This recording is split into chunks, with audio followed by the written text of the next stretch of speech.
You're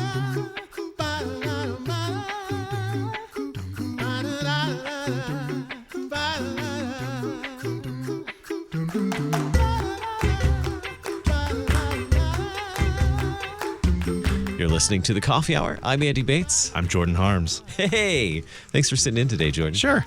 We are excited to introduce someone new, kind of new, at the LCMS International Center, serving in a new capacity. So we'll share that story with you in just a moment. Thanks to Concordia University, Wisconsin for supporting The Coffee Hour. Find out more about Concordia University, Wisconsin at cuw.edu.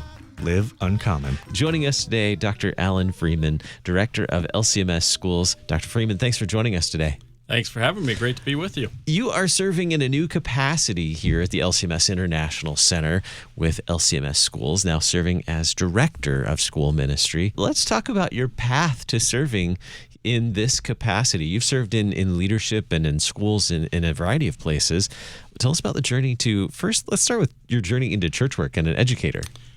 Well, that is an interesting journey. So I went to Concordia University, Nebraska, and got my degree in secondary education, social sciences, and really did not necessarily plan on going into church work, and instead figured I would go into maybe politics or the law, something else, and had an interesting journey becoming a Lutheran school teacher.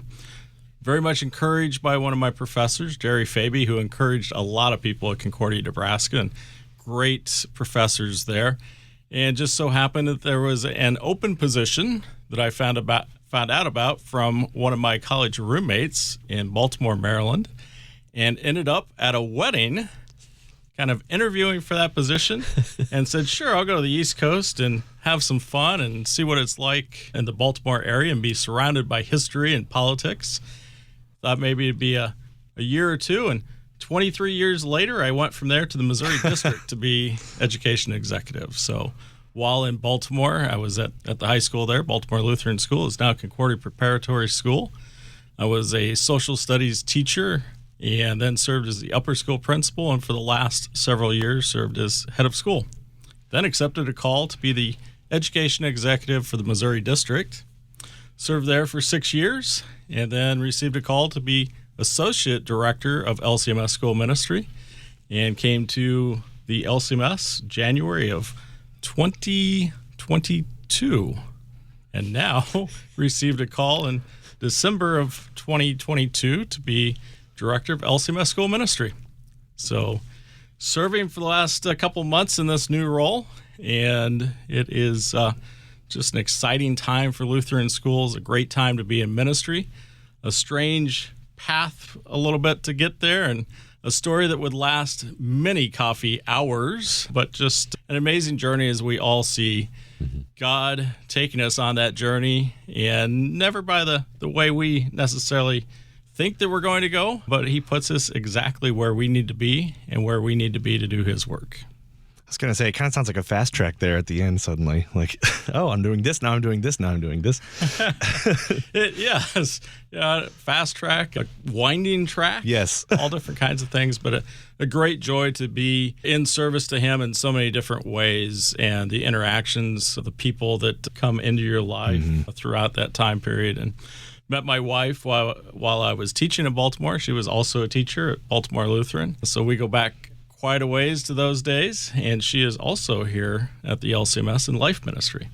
Very cool. Would you say that you said you started out with a really big interest in politics? Do you think your political itch is still getting scratched doing all this school district stuff? Yes, I think it is, especially with so many things going on with schools, especially today, voucher programs and scholarship granting organizations. And when I was in the Missouri District, I served as president of the Missouri Council of American Private Education. So wow. Involved in some of those legislative areas. And so no pressure at all. Yeah, there's never any pressure, right? I mean, there's never pressure, just excitement and great interactions. I mean, I think it helps with that knowledge of the political world, let's say, of navigating things, whether they be at the level of an ed exec or an administrator. It all comes down to relationships and people and those interactions and knowing how to handle the various situations that you are involved in. Politics can be fun, and Can be. this is also fun and exciting. Yeah. Well, it sort of leads us right into the next talking point. What would you say is the work of LCMS schools, plural, like just in general? Yeah, Christ-centered education of excellence is a Lutheran school ministry, right? That's what we're concentrated on, and that's what we're called to do from early childhood through high school in our case, and then also prayerfully sending them off to colleges. And as many of my colleagues always say, providing the next generation of Christian leaders that we desperately need. Our country is at a point in time, and we always say this, I think, where we need individuals to step up and step in. A point in time where we need to have our foundation strong and based on God's word and God's direction. And that's what Lutheran schools do. We used to say in Baltimore, and I think most Lutheran schools say, sin does not get wiped off at the door when you enter into the school, but we recognize that sin is there, and we provide that great benefit of the gospel message to know Jesus Christ, your Lord and Savior, the fact that we are all sinful people, and through him we are saved. And that's what our Lutheran schools do, so that you can encounter the world and you are in the world, but not of the world. We provide that foundation through Christian education so that people can go on and serve him whatever vocation you are called to do.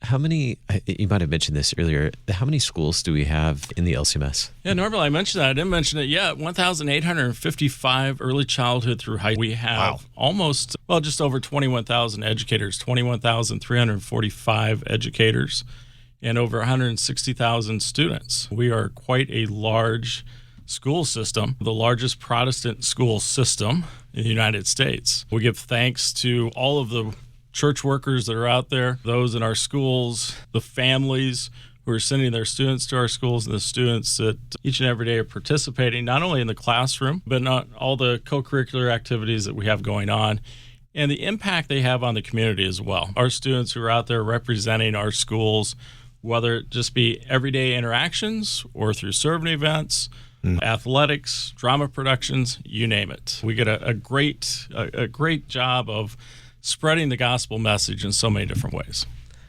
How does your office, LCMS School Ministry, here at the LCMS International Center, support schools and districts in their efforts for the Lutheran education? Yeah, we like to say that we provide resources, collaborative opportunities. We also provide accreditation for our Lutheran schools that many participate in. So we bring people together and we figure out how best to provide the resources for them to do their work, to do their ministry in the school setting. A multitude of ways. We also provide interaction opportunities on our social media, much like you're doing here in this program, bringing people together, sharing ideas, sharing thoughts, celebrating with them, affirming their work that they're doing, and hopefully providing those resources that when they step into the classroom or what they do every day at the school outside of the classroom as well, that they have a place to go find what they need to do that work well.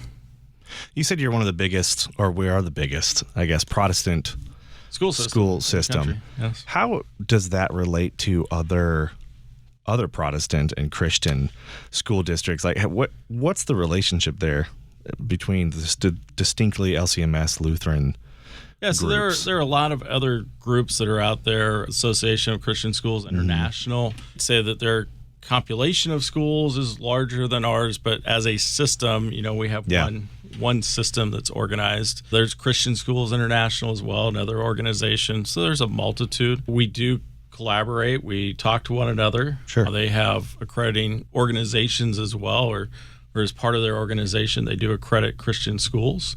We come together, especially through the Council of American Private Education. Okay. Many of us who are directors of one of these Christian organizations serve on the CAPE board, where we talk about issues, legislation, societal concerns, whatever the case may be, that are impacting all of our Christian schools in some way. And Catholic schools also are part of CAPE. Jewish schools. That was another question. Yeah. So, we talk with and amongst one another, figure out how we can be the best that we're called to be as schools. Yeah, sort of collectively, then Yeah, absolutely. Yeah, you get together, and it's a great opportunity to bounce thoughts and ideas off of one another to make sure that you are aware of what's going on, because we all know sometimes we think we know what's going on, but we don't know completely what's happening out there. Speak for yourself. Legislatively. I always know what's going on. I'm kidding. Well, I know you do. I see all the notes there on your phone, so you're just calling them up one by one. Sometimes people think that you do, and you really don't. So it's a great time and a safe space, I would say, too, to ask those questions. That's great. To share with one another. Yeah. So what are you looking forward to in your role, your new role? Relatively new, right? End of last year. So a couple months in. The same thing I always look forward to, and that is helping administrators, educators, students, to thrive. A lot of what we do is we work with our education executives out in the 35 LCMS districts. Again, we provide resources, collaborative opportunities, and gaining feedback, too. One of the things that we've been working on is surveying our teachers, our education executives, our administrators, finding out, how can we help you? What do you really need? What are your thoughts? What are the improvements we need as a system? What's going well that we can celebrate? Which there's none, right? Improvements. Everything's perfect. Exactly. It's always perfect, right? We know that. That's the thing about education. It's always changing. Something's always going on. As an educator, I never taught the same lesson the same way from year to year, nor did I have the same students in my class from year to year. So you have to adapt to that. It's constantly adapting and realizing the students you have and how to best reach and educate them. The same thing with our schools. How can we create the school in the best way we possibly can to share that gospel message, to get it out in the community, to make it happen in our school, in the classroom. So it's always exciting times. I don't know how it cannot put a smile on your face to always be interacting with educators and students and administrators, excitedly knowing that you are spreading the gospel message in Christ-centered environments of excellence. And let's be honest, educators have some of the best professional development conferences around. So Absolutely. There's that, right? Yeah. If you go to an educators conference, you cannot help but have fun and enjoyment. That's right. We are talking with Dr. Al Freeman, Director of LCMS School Ministry. We'll learn more in just a moment right here on the Coffee Hour. I'm Andy Bates. I'm Jordan Harms.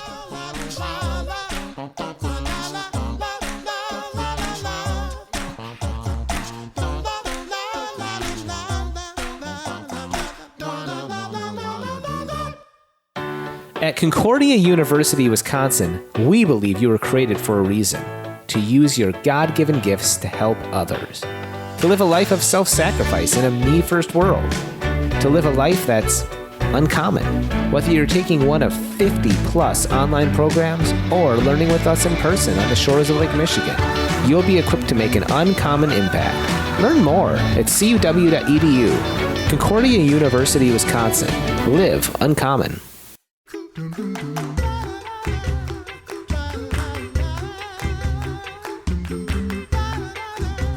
Welcome back to the Coffee Hour. I'm Andy Bates. I'm Jordan Harms. Today we are meeting Dr. Al Freeman, Director of LCMS School Ministry. Now, a little bit ago, we were talking about some of the things you get to do in your office as LCMS School Ministry. And you mentioned one thing in there that I want to come back to, and that is accreditation being part of LCMS School Ministry. What does accreditation mean for LCMS schools today? Yeah, it's a significant portion of what we do in LCMS School Ministry. So accreditation is something that occurs every 5 years for a school. A school does a self-study to examine the various standards of your school and how you are achieving, excelling in those areas. So it's a self-reflection. And then once you go through the self-study in areas such as curriculum and instruction, facilities, and most importantly, your mission statement, your purpose as a school, surveying your constituents from parents and educators and students and getting feedback from them. A validation team comes in, comprised of educators and administrators. They look at your self-study. They take and score your self-study based on the evidence that you've provided on each of these standards, see where they might align or maybe where they feel a little bit differently. And then out of that, you're given that feedback. The feedback comes to the national office and to our National Accreditation Commission, and ultimately a decision is made to continue that accreditation in good standing or if there's something that needs to be worked on for the future. I always say it's a process affirming all the great things that a school is doing, encouraging you to continue those great items, also pointing out areas for growth because we all know we need to grow. That's why we have schools, Again, right? speak for yourself. Exactly. I was going to suggest a validation team for Jordan, but apparently he doesn't need Well, that. notice I looked need at a whole Jordan team. when I said that. Yes. So I said you need to grow, and I just happened to glance at Jordan, and he feels as though he's all set for the future. So that's awesome. But our schools constantly are looking to improve. And it's a great way, too, to lift up if a school is doing something just amazing and outstanding and needs to be shared with other schools because they could take that on, what we call powerful or best practices. We want to make sure that we get that out of the accreditation visit as well. And that's part of what we do in school ministry is we share that then with other Lutheran schools and we point them in the direction of that school. We might have the school that has this best practice do a Zoom event or some kind of a session for other schools to talk about that best practice so others can implement it as well.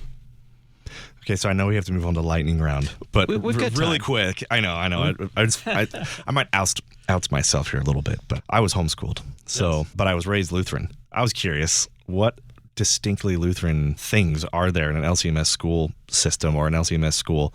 Like, is there a chapel? Or is it just, hey, here's how you're Lutheran, which is different from all of these other Protestant Christian schools, you know? Yeah, well, I always say that you walk into a Lutheran school, you know it's Lutheran right away. Okay. And we have a lot of families that are not coming from Lutheran backgrounds that will send their children to Lutheran schools. Interesting. And often on their initial visit, to come and experience the school and see if that's where they want to send their child, at the end of the visit, they will often say, there's something different about this place. I don't know what it is, but it's different. And then when they leave, we know exactly what that is. Jesus Christ is throughout this entire place. And that's what you're experiencing. You're experiencing the love of God because he first loved us, and that's who we are foundationally. And you better be experiencing that, or otherwise we're not doing what we're first called to do. So we bring homeschool children in as well. A lot of our Lutheran schools will offer 1 or 2 courses for families that are homeschooling. Sure. And might be a foreign language class, a world language class, or it could be physical education or something else. Sure. That happens a lot with our schools. Lutheran identity, yes, absolutely. Not only religion class and chapels, so our schools will have chapels. Some will have it daily, some once a week. Religion class happens daily, but it's also integrating the faith throughout the curriculum. You will not just experience our faith in religion class or in chapel. You experience it through everything that happens at our Lutheran school. Science class, math class. That's excellent. God is revealed in everything. Extracurricular activities. You go to a game, you'll see our teams pray before the game and after the drama events, productions. You'll see them pray before and after. The same thing. It is integrated throughout. Our identity is who we are as a Lutheran school. Before we get to the lightning round, which Jordan just pointed out, when we introduce someone in a new capacity, sometimes we include the lightning round for them to help introduce them to our listeners. Before we get to that, though, anything that you think is important for parents to know about Lutheran schools today? What do you really want parents to know about LCMS schools? So again, our LCMS schools, Christ-centered educational ministries of excellence. So we have high expectations of everything that we do in and out of the classroom.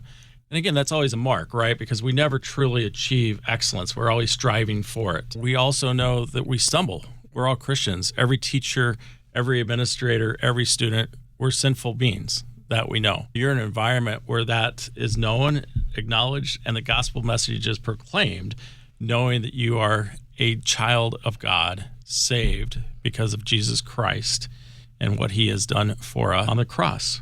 And that gets proclaimed constantly. It's about relationships. Our students, when we do accreditation visits, all the time, when students are interviewed, when parents are interviewed in the different sessions, they'll say, well, it's a family here.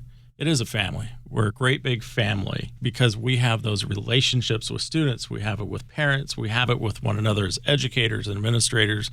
We are his community doing his work. We collaborate with one another, and we collaborate in the great broad sense of things of being 21,000 educators plus, 160,000 students plus, in 1,855 schools and growing. We have right now, as I walked over here, we just got a couple of letters in the mail from congregations who are seeking to have a Lutheran school start.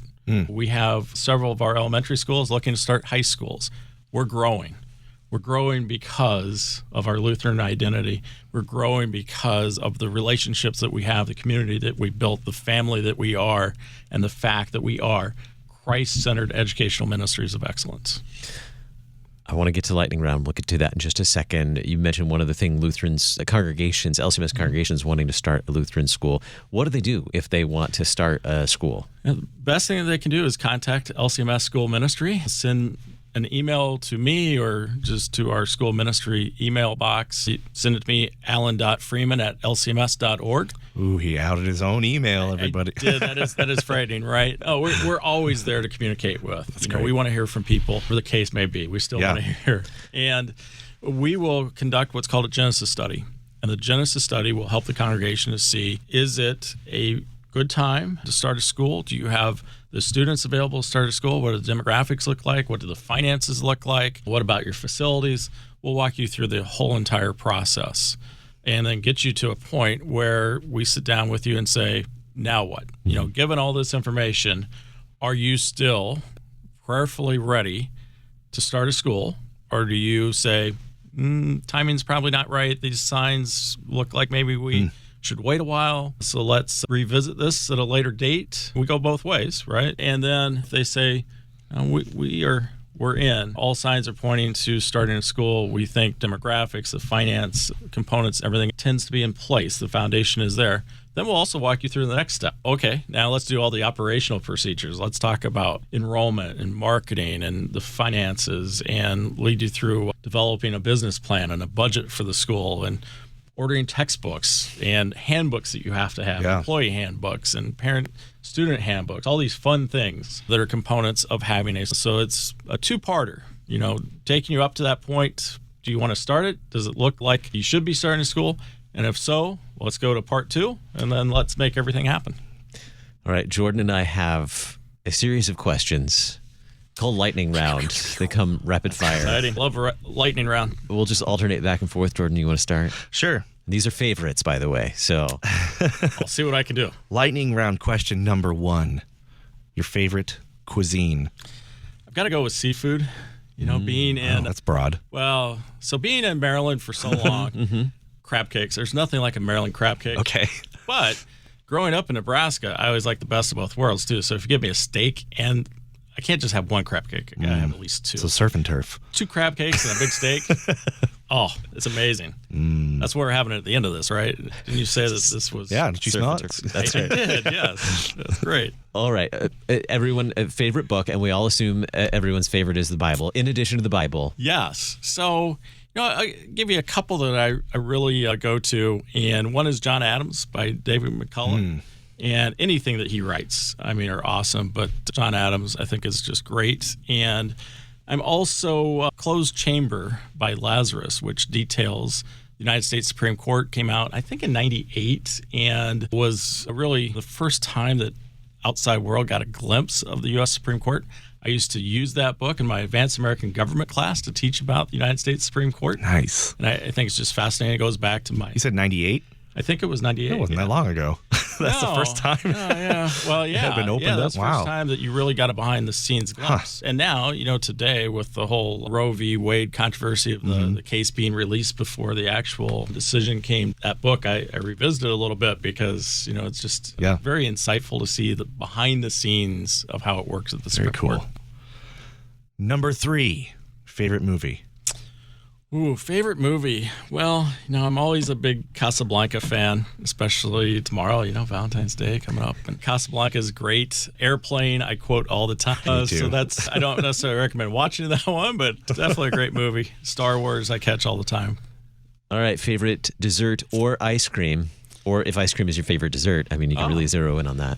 Well, I thought the answer to this question was just simply yes. Yes. Ice cream and dessert, any kind of it. Give me a cherry pie with vanilla ice cream on top. And okay. Good ending very all-encompassing to a steak and 2 crab cakes. There you go. Gotcha. You don't put crab cakes on your pie, though. I'll put crab cakes on anything. He said it here, folks. Favorite vacation destination? Yeah, this sounds awful like I'm outing all of my password protected items here, doesn't it? So Not at all. My favorite vacation, I love to go to Paris. My wife and I went to Paris on our honeymoon. We went a few times after that. We have not been there for an awful long, in a great spot. Love going there. Cool. Okay, so you've been in St. Louis for a little bit, for a minute or so. Couple minutes, yeah. Favorite St. Louis thing? Well, I love going down to the art museum and the zoo and hitting them both on the same day. Oh, yeah. And especially in July, I really like to go to the penguins at the zoo and just hide out in there for a very long time. Yep. Yes. And you like crab cakes, so the fishy smell probably doesn't bother you. Well, yeah, exactly. Yeah, I jump right in with the penguins and we share a little. Exactly. Share body heat. That's right. They have to shoo me out in July. That's hilarious. All right, this is Sarah's favorite question. Favorite office supply? A putter and golf balls. Oh. Is that office supply? Can I count be. them as office supplies because Like the little rollout absolutely putter how else thing? you go Okay. to, practice and get your game in. That's a first, right? That is. Okay. You win. Him. Oh gosh, favorite hymn. I gotta say, I know that my Redeemer lives, and I say that because it was my father's favorite hymn, and we sang that at his funeral, and it always resonates with me as well. I think just how great is it? Good choice. Now we all have to sing it. No, I'm kidding. I'll leave that for the two of you. This one is difficult for some, but Have to favorite narrow it down. Bible verse. Actually, that's not. And it can change. Well, it's not difficult for me, and I've kept this the same because it's my confirmation verse. Okay. John 3:16, and growing up, always seeing the guy in the crowd at sporting events with the John 3:16 sign and the crazy hair and everything else, and I thought, not only does it resonate with me at that point in time, it still does today. I mean, God gave His one and only Son. How amazing, and to see somebody always out there, and I think the guy standing in the crowd resonates as well, that we should be proclaiming that anywhere and everywhere at all times and have the ability to do so. That's what we're called to do. And He died for that guy in the crowd and for everyone else too. For all of us. Yeah. And just, people, the camera would pick him up and people would always say, oh, there's that crazy guy again. And we all should be so crazy to proclaim Him anywhere and everywhere at all times. And I think the older I get, the more that verse does resonate, the more that guy resonates as well, that we're out there saying that, proclaiming that. Speaking of sports, thanks for being a good sport and entertaining the lightning round with us. Our guest today, Dr. Al Freeman, Director of LCMS School Ministry. Thanks so much for being our guest on the Coffee Hour. Thank you. I appreciate both of you and the work that you do. Blessings. You've been listening to the Coffee Hour. I'm Andy Bates. I'm Jordan Harms. The Coffee Hour with Andy and Sarah is a production of KFUO. To support the Coffee Hour and KFUO Radio, visit KFUO.org. You can also text KFUO to 41444 or send an email to gifts@KFUO.org. And you can call us at 800-844-0524. KFUO. Christ for you, anytime, anywhere.